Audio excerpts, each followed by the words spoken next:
Yes, I will use the mic because this piece that I'm going to do actually is a poem that kind of talks about what I have been attempting to do now, which is getting poems from the page and translating them to the stage. So let me get this real fast. Here we go. This poem is called Boys Will Be Birds. I see a group of boys at play. In a moment, they scatter on the wind and race each other like pigeons. Birds will be birds like boys will be birds. And I think I want better birds, like I want better boys. Someone once asked me if I have kids, would I want a girl or a bird? I want to say a girl. But I know boys of a feather flock together through rain and storm and sunny weather, so whose wings will tear the night from my girl? Which birds will fly straight when she hears their song? I know boys learn to fly from being kicked and pushed. The nest is not a place for boys, so we raise birds who treat home like a cage. Sometimes I don't want to blame birds. I want to blame bad feathers, see them molt their fathers, feathers. Can't give up the sky, boy. Take the sky, boy. Take. Spread your wings. Display the pillage in your plumage. How do we raise better birds? And some boys sing a boy song, but not all birds. But not all birds. But not all birds are bad.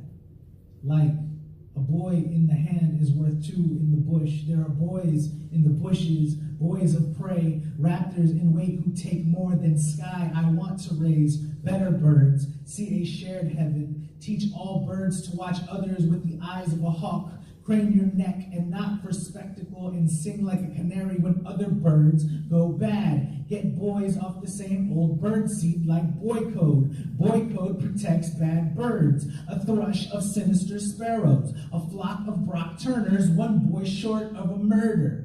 For a whole year at Columbia, Emma Solkowitz carried the weight of a dorm room bird cage on her back until the university expelled her raptor. It didn't happen. Her invaded nest spread out from around her like wings. And still, birds sing. But not all birds. But not all birds. But not all birds are bad.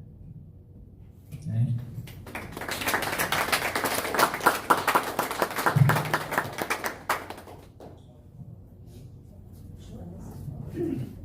So this is a page to stage panel, so I guess I'll do the poem. So like I said, I like to have characters, because I came from a theater background, and so this is a poem I wrote specifically about a character that is real in my life. It was a man that used to come into the bar that I worked at. So, and I worked really hard to try and block this out, and when I was learning how to do it, I would get the accent flipped around all the time, and it was really hard for me to keep me as a narrator versus the character and the story straight. So it's been a while. We'll see if I can do it. If Corpus Christi translates roughly to the body of Christ, then God's sweaty armpit is located 20 miles north in Aransas Pass, Texas, where I used to bartend at the local Moose Lodge. Sunday mornings found me serving Bloody Marys to old ladies smoking skinny stogies while their third husbands traded stories of the war in Nam and opinions of the war on terror over cold cans of Keystone. How I ended up there is a story of smoking on politicking. See, about 5 miles up the road, hang a left at the Dairy Queen, a block from Hablutzel's No Muff Too Tough muffler repair. My mother owned a flower shop. She bought it off a drinking buddy in her dart league and then turned around and joined the local Moose Lodge in return for the promise of funeral work when their members died. Eager to improve her standing, she sacrificed her eldest unemployed daughter when she heard they were in need of a bartender. The Sunday morning after Thanksgiving, one of my regular customers came in, and as I returned with his change, I inquired about his holiday.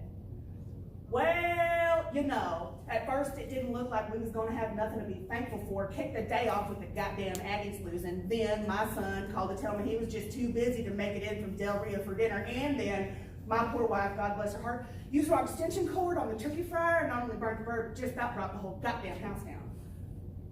Just when it looked like we was gonna be Jimmy Dean with the cranberry sauce, the phone rang. And I tell you what, good Lord does provide in times of need, because it just so happened to be an old friend of mine, who just so happened to be working for Department of Parks and Wildlife, who just so happened to be calling to tell me that some drunk ass in a Chevy had hit a gator out by one of the refineries on account of the holiday. Animal control couldn't be around to pick it up till Monday. Some bitch wanted to know if I wanted it. Well, shit, yeah, I wanted it. Ain't no use in wasting good gator tail. Grabbed my dog, grabbed the hot hacksaw, fired the Ford, went down there, chopped that son of a bitch's tail off, took it home, threw it in the crock pot, mixed in some bouillon cubes, and man, oh man, you want to talk about good eating. Anyways, rather have fresh killed gator tail than my wife's fried turkey any day. Guess it didn't turn out to be that bad of a Thanksgiving after all. We got plenty of leftovers and fixins if you want yourself a plate. He then picked up his can of Schlitz and headed to the bar slot machines in the back, leaving me alone to ponder what he had just said. See, on the one hand, the man literally ate roadkill for Thanksgiving. But on the other, I mean, he was truly grateful for what he had been given. You know what they say, if you'll keep your eyes open, you will learn something new every day, even when you are stuck slinging drinks in the sweaty armpit of God.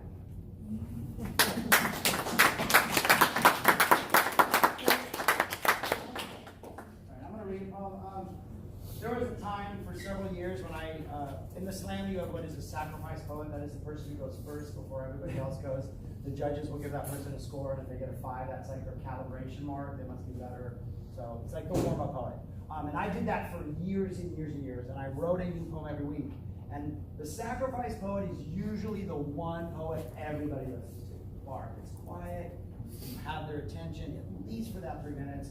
And so I used to try to antagonize the audience as much as possible because I knew I could. This is one of those poems that was designed to antagonize an audience. And to see how long they would just sit there and listen. So he asked me to write him a poem about the weather. And right then and there, I should have said, you know what? I ain't no monkey. Okay, I admit I love bananas and am oddly intrigued by men in yellow hats, but I don't throw shit, nor do I take requests. I ain't no monkey that does little tricks. I ain't no jukebox for you to play to get your kicks. I don't care if you put 1, 2, 3, 4, 5, 6, 7, 8, 9, 10, 11, 12 rolls of quarters in my ass. I may start walking funny, but I sure as hell ain't gonna start singing Raindrops Keep Falling on My Head, or A Hard Rains Are Gonna Fall, or It's Raining Men, or Blue Eyes Crying in the Rain, or I Love a Rainy Night, or Fool in the Rain, or Singing in the Rain, or November Rain, or Mandolin Rain, or Purple Rain, or Chocolate Rain, or Rainy Days and Mondays, or Rain on Your Parade, or Rainy Day Women number 12 and number 35, or Here Comes the Rain Again, or Blame It on the Rain, or Over the Rainbow, or The Rainbow Connection, or Like a Heat Wave, or Here Comes the Sun, or Black Hole Sun, or Walking on Sunshine, or You Are My Sunshine, or You Are the Sunshine of My Life,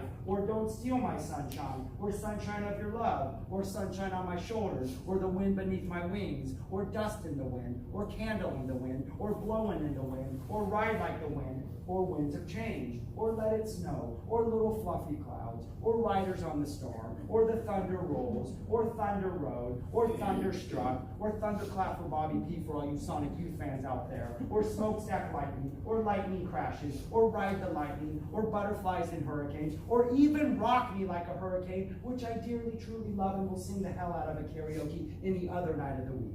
I'm not going to whip out my accordion and play something by the Texas Tornadoes or blow my sax to some weather report. I sure as hell ain't going to play no Green Day because that band name is kind of weather related, but it's probably more weed related. And if you asked me to write a poem about weed, then I'd be spitting out Smoke Seed Stands, a whole different song right now, but you didn't. You asked me to write a poem about the weather. And yeah, sure, if it rains, maybe I'll let you stand under my umbrella. Ella, Ella. Ella, Ella. Until then, just remember, you don't need a weather poem.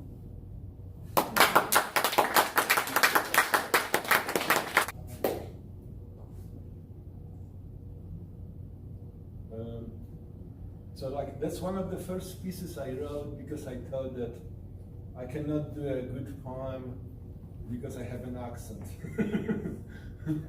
And people told me, well, Do something where you can use your accent, you know? So here it is. Over and over and over again, I greet people with the usual, how are you? Here, what's up? Where are you from? Detroit, I say, for I spent 4 great years in that town. I left my heart in Motown. Still root for the Pistons. I knew you were not from here, dude. Someone said right here in Corpus Christi, where I live now. But I meet with incredulous stare-eyed dude. Detroit, where are you really from? I pondered this question, for the matter is serious. Feel like beginner about to meet Zen-mite. Who am I, really? What was my face before my parents were born? What is a sound of one hands clapping? I have no fucking idea. So I say I was born in Warsaw, Poland. Say something in Polish, I hear, and oblige. Ksiądz brzmi w Ścinie, w Strzebrzeszynie. Pretty weird, right? Right? Right. But it means something. Ksiądz is a kind of bug, as Karabi. Brzmi means resounds. Ścina kind of reeds. Strzebrzeszyn, a name for a village. Eskarab resounds amongst reeds in the village of Strzebrzeszyn. Easy to say, if you are Polish. Some claim impossible if Polish is your second language, but give it a shot. Repeat after me.